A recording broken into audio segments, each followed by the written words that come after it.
Bueno, chavos, este es el archivo que les estaba platicando.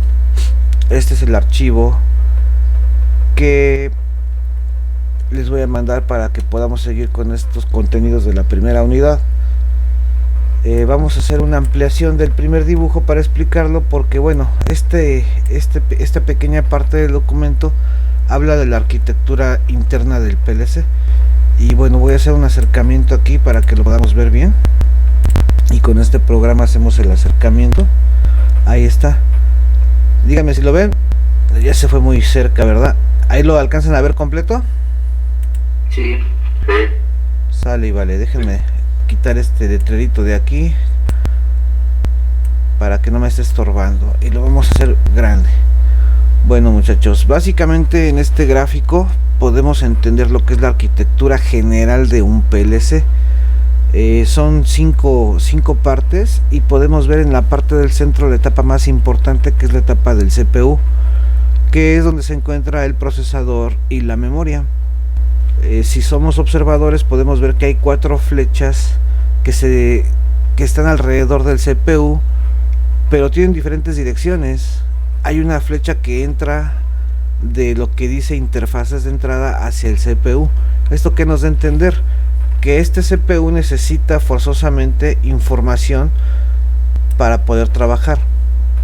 Es como cuando, por ejemplo, estábamos más jovencitos y los maestros nos decían: necesito que hagas el cálculo de este triángulo, y como estudiantes de matemáticas nuevos, pues sabemos que para poder resolver un problema necesitas datos, necesitas información. Es un ejemplo muy sencillo, pero es algo similar, ¿no? El PLC, para que pueda trabajar, necesita información del exterior, y esa información del exterior le llega a través de los sensores que estén conectados a él. Estas no solamente pueden ser sensores, pero lo más común sí son los sensores.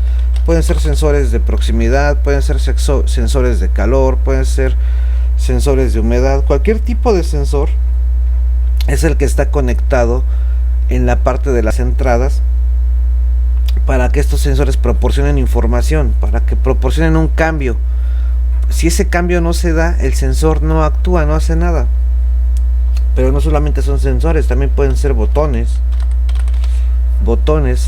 que hacen el funcionamiento de activación o paro del proceso. Entonces podemos decir que estos botones son accionamientos directos por parte del usuario, y estos sensores están preparados también para mandar información, pero de forma indirecta, porque son lecturas que se toman del exterior y que esas lecturas se mandan a este CPU. Esta flecha pues obviamente va hacia adentro, porque es como darle información. ¿Sale y vale? La otra flecha que está a la derecha va hacia afuera del CPU. ¿Y a qué se refiere? Este señor, el CPU, internamente tiene aquí por una flechita. Este CPU tiene un programa cargado, un programa que ya se encuentra dentro de la memoria, un programa que tiene una función específica. Esa función específica es obviamente pues resolver un problema. ¿Cómo lo va a resolver? Bueno, pues tomo los datos que me acabas de dar del exterior, tomo la información que tú me diste a través de las interfaces de entrada, y la voy a procesar para yo mandarle señales a los dispositivos o interfaces de salida.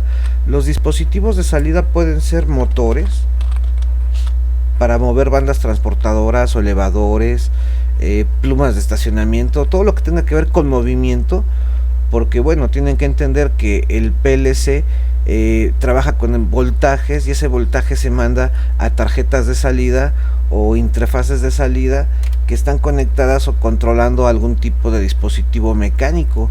El motor pues lo que hace es recibir electricidad o una orden eléctrica y la transforma en un movimiento circular, y si ese motor está conectado a un dispositivo mecánico, esa fuerza circular pues se va a seguir manteniendo, se puede convertir en lineal, o se puede convertir en presión, se puede convertir en muchas formas según el tipo de mecanismo que tenga.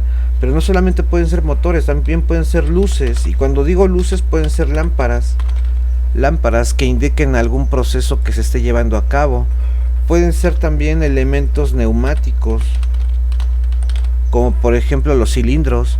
Hay cilindros cilindros neumáticos que ejecutan algún trabajo. Por ejemplo, imagínense una banda transportadora donde van diferentes tipos de, o mejor dicho, en esa banda transportadora se llenan botellas. Y por ejemplo, las botellas son nuevas, pero no estamos exentos de que existan botellas defectuosas. Tal vez alguna botella lleva algún defecto y debe de existir un elemento manual, un elemento dentro de la banda transportadora que expulse esa botella. Entonces debe de haber un sensor que haga la lectura de todas las botellas, que haga una lectura así visual. Puede ser una cámara de video o puede ser un sensor de altura, porque básicamente los problemas del llenado es que las botellas sean diferentes, que estén deformes o estén chuecas. Entonces puedes poner un sensor que te detecte la forma de la botella, y si la botella es correcta, bueno, que pase por la banda transportadora a su etapa de llenado, y después del llenado que pase a la etapa de sellado, y después etiquetado, y posteriormente a la parte de entregas. Pero si esa botella va deforme, debe de existir un mecanismo que la saque de la banda, y puede ser un dispositivo neumático, ya sea una ventosa o un pistón que le dé un golpe para que esa botella salga de ahí. Pero no solamente puede ser neumático, también puede ser del tipo hidráulico. Y los elementos hidráulicos, bueno, son cuando los elementos son más pesados. Recuerden que en las fábricas hay muchos tipos de procesos, y pueden ser procesos de cargas tranquilas o con cargas grandes, y por ejemplo un elemento hidráulico pues puede ser un mismo cilindro, pero que esté trabajando con aceite, y que ese aceite nos permita cargar cosas más pesadas. Pero básicamente este es el proceso de un PLC. Aquí estamos tratando de lo que es la arquitectura. No me quiero meter en más detalles, pero esta es básicamente lo que está haciendo. Me faltaría por comentar nada más dos elementos, que sería la fuente de alimentación. Obviamente un PLC necesita un voltaje. Un PLC es un dispositivo electrónico que funciona con electricidad, y estos aparatos van conectados a la luz que suministra la red eléctrica. Por lo regular estos PLCs trabajan con voltajes de 127 volts de corriente alterna, porque se conectan a la luz. Ya internamente el PLC tiene sus mecanismos de protección y de conversión. Casi todos los aparatos de nuestras casas tienen una fuente. De eso trata esta parte, una fuente que convierte la corriente alterna, la convierte en corriente directa, para que sea más manejable el voltaje, ¿no? Y bueno, ya puede ser que maneje voltajes de 24, voltajes de 12, incluso voltajes más pequeños para el manejo interno del PLC. Y bueno, en la parte de abajo tengo lo que es el dispositivo de programación. El dispositivo de programación, ese puede estar por separado o puede estar incorporado al PLC, dependiendo del modelo, dependiendo del tipo de PLC que se esté usando. ¿Cuándo es externo? Cuando los PLC son modulares, o cuando los PLC son también depende de las marcas. Pero ¿a qué me refiero? Hay PLCs que tienen una carátula en su parte frontal, tienen botones, y ahí podemos conectar un dispositivo que se llama Teaching Box, o se puede llamar de otras formas. Les digo, todo depende del fabricante, y ese dispositivo se puede conectar como un elemento externo que sirve para meterle la programación a nuestro PLC. Ahorita que veamos los modelos de PLC van a entender mejor esto, pero quiero que entiendan simplemente que este dispositivo de programación no es más que es como un control remoto que se conecta a través de un cable. Bueno, ahí perdería sentido, ¿no? El control remoto por lo regular es inalámbrico, pero para que lo entiendan, es como una cajita de plástico que se conecta con un cablecito directo al PLC para cambiarle la programación. La programación se le puede cambiar también por software, conectando directamente el PLC a una computadora, pero la mayoría de las veces estas modificaciones a los programas se hacen directamente con un Teaching Box. Ahorita les voy a buscar en internet un modelo de PLC que tenga este Teaching Box para que entiendan qué es el dispositivo de programación. Pero aquí podemos decir que los dispositivos de programación puede ser el Teaching Box, o en muchos casos pues la misma computadora, porque es el elemento más común para cambiar la programación. Pero bueno, digamos que esta es la arquitectura. Acá tenemos otro dibujito. Aquí tenemos otro dibujito que es básicamente, digamos que es un diagrama de bloques. Este es un diagrama de bloques y este dibujo de acá nos representa lo mismo, pero con otro formato. Aquí tenemos en la parte del medio lo que es el CPU. Aquí tenemos del lado izquierdo los módulos de entrada. Aquí dice Input Module. Aquí tenemos los que son los módulos de entrada. Y aquí nos dicen los diferentes tipos de dispositivos de entrada. Ahí pueden ser botones pulsadores abiertos, botones pulsadores cerrados y diferentes tipos de elementos mecánicos. Esto significa un flotador. Esto significa un flotador. Y esto significa de aquí, si no me equivoco, un limit switch. Entonces hay más, o sea, no son los únicos elementos de entrada que se pueden conectar a un PLC, pero ponen esos ejemplos. Aquí en los módulos de salida pues nos ponen esto, que es un solenoide. Un solenoide es como un campo magnético que hace funcionar algún dispositivo. Esto es un motor, esto es una lámpara y híjole, este sí no me acuerdo, para qué les he hecho mentiras. Aquí está nuestro elemento de programación, es una computadora y obviamente todo está conectado a una fuente de poder, tanto el CPU como los respectivos elementos de entrada y salida. Entonces creo que con esta imagen queda más comprendido lo que es la arquitectura del PLC. Vamos a ver qué más dice el documento.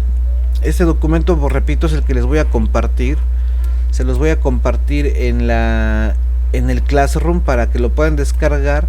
Y es un documento muy cortito de 6 páginas y para estas alturas del día, o mejor dicho de la semana, hoy es jueves, ya tendrían que estar terminando la tarea 1 y la tarea 2 básicamente va a ser lo mismo, transcribir el documento, dibujar estas cosas, estas imágenes para que las tengan bien claras en su cabeza.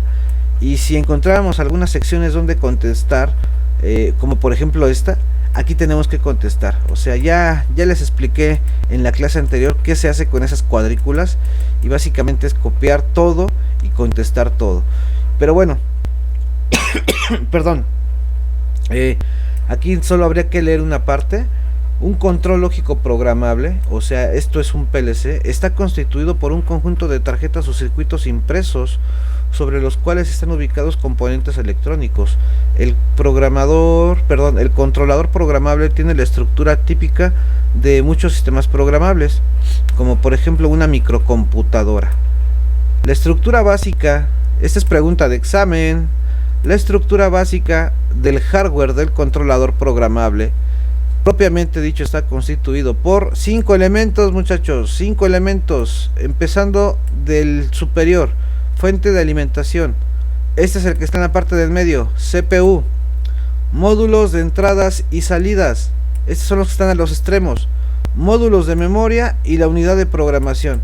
Este módulo de memoria, pues digamos, le voy a hacer aquí un acercamiento, este módulo de memoria pues se encuentra dentro de la CPU y la unidad de programación pues es la computadora.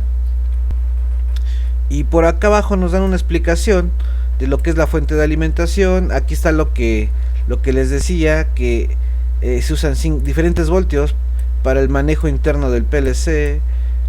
Por acá nos dicen que es la unidad la unidad central de procesamiento, que son los módulos.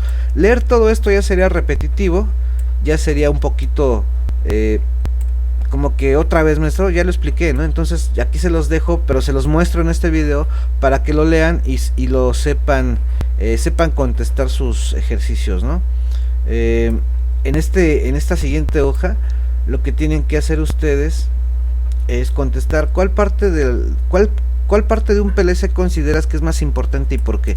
Aquí me tienes que escribir de las 5 partes de la arquitectura, ¿cuál consideras que es la más importante y por qué? Si crees que 2 son importantes, pones 2. Si crees que son 3, pones 3. Y si crees que todo es importante, pues pones las 5, ¿no? Pero tienes que ponerle por qué. Hay que justificar la respuesta que pongamos ahí. Eso es en cuanto a la arquitectura. El funcionamiento es otra cosa que también se explica en este diagrama. Y vamos a leer este pedacito. Dice así: al comenzar el ciclo, la PLC lee el estado de las entradas. A continuación, ejecuta la aplicación empleando el último estado leído. Una vez completado el programa, la PLC ejecuta tareas internas de diagnóstico y comunicación. Al final del ciclo, se actualizan las salidas. El tiempo de ciclo depende del tamaño del programa, el número de entradas y salidas y de la cantidad de comunicación requerida. Bueno, pues aquí nos están diciendo en forma textual qué es lo que significa este dibujo. Y aquí lo que nos están diciendo básicamente que el PLC tiene el siguiente funcionamiento. Recuerden, el primero fue la arquitectura, y cuando hablamos de arquitectura son de los elementos que lo componen, de los elementos físicos y de los elementos propios del PLC que se conectan a él, los elementos que salen de él, cómo es alimentado y cómo es programado. Esto es otra cosa, esto es el funcionamiento. ¿Y cómo funciona? Bueno, aquí está numerado, y eso también es pregunta de examen. El PLC funciona a partir de una lectura. Vamos a leer entradas, dice el PLC. El PLC es como una, para que lo entendamos, es como un vigía, es como un vigilante. Siempre está activo, siempre está al pendiente de las cosas que están ocurriendo a su alrededor. Si por ejemplo un policía ve algo, está en un crucero, en un semáforo, y ve que hay un atraco, pues él actúa, él trata de hacer su trabajo, que es mantener el orden.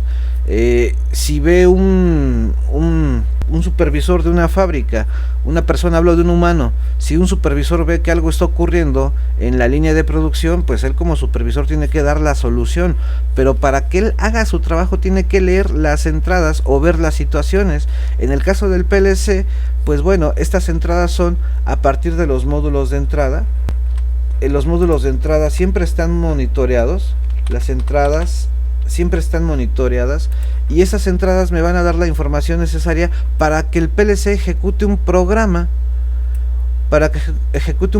que se encuentra, ya dijimos, se encuentra en la CPU, y ese programa, bueno, va a decir qué entradas me estás dando y qué tengo que hacer yo, es decir, o sea, que tengo que revisar yo la comunicación, si hay comunicación entre las entradas, si hay comunicación entre las salidas, hay comunicación en todo el proceso, y ya que esto es verificado, se manda una respuesta para que el PLC digamos que ya hizo su función. Te llegó esta entrada, tienes que responder con esta salida, y el ciclo se repite. Es un ciclo que nunca se acaba. Aquí es algo bien importante, una cosa que no deben de olvidar. Mientras el PLC esté alimentado, ¿a qué me refiero con alimentado? Mientras el PLC esté conectado a la energía eléctrica, siempre va a llevar a cabo este ciclo. Leo mis entradas, ejecuto mi programa, verifico que la comunicación sea correcta entre entradas y salidas, y obviamente con el programa, y ya que tengo todo esto, pues tengo que mandar un resultado. Entonces este es el ciclo del PLC, y recuerden, no son 4 etapas. Y vámonos para arriba otra vez. La arquitectura son 5 elementos físicos que están conectados a él, y en la parte del funcionamiento son 4 conceptos, desde leer, ejecutar, diagnóstico y análisis de salidas. Obviamente aquí abajo están explicadas todas. Y aquí hay otro ejercicio, dice así: describe con tus propias palabras cómo funciona un PLC. Y aquí tenemos que poner lo que acabamos de entender de este diagramita y de esta lectura. Lo vas a tener que leer 1, 2, 3 veces hasta que lo entiendas, y me vas a poner con tus propias palabritas qué es eso, qué es, cómo funciona el PLC. Y ya para casi terminar, porque este documento es muy breve, ¿cuáles son las partes de un PLC? Y aquí nos dice que las partes básicas de un PLC son dos: la sección operativa y la sección de comandos. Y aquí nos dice rápidamente que la sección operativa es la que opera la materia prima opera la materia prima y el producto en general. Se compone de medios y herramientas necesarias para transformar la materia prima, por ejemplo, bombas, utensilios, taladros, los accionadores o actuadores destinados a mover y poner en funcionamiento estos medios. Digamos que la parte operativa son las instrucciones, y por acá podemos ver que la sección de comando es la que emite órdenes hacia la sección operativa. Entonces vamos a ponerlas como que en una pregunta, ¿qué hace cada una? Para poderlas responder rápido. Bueno, esta es la que emite órdenes, para que quede claro. Esta es la sección de comandos es la que emite las órdenes a la sección operativa, y la sección operativa pues es la que se encarga de los medios y las herramientas para que el sistema pueda funcionar. Por aquí tenemos otras cosillas y creo que es todo, pero al parecer faltó algo. Déjenme revisar aquí mi documento, no quiero quedarme a la mitad. Partes de un PLC. Me falta, no, eso es para la próxima semana. Las configuraciones destacadas del PLC. Esto que les acabo de comentar, muchachos, sería todo lo del documento, no hay más. Es un documento de 6 páginas. Yo estaba un poquito confundido, pensé que en este documento venían las configuraciones de PLC, pero con esto es suficiente para el día de hoy. Solo quiero hacer una búsqueda aquí en internet de los diferentes modelos de PLC, ¿no? Déjenme ver qué puedo hacer aquí. PLC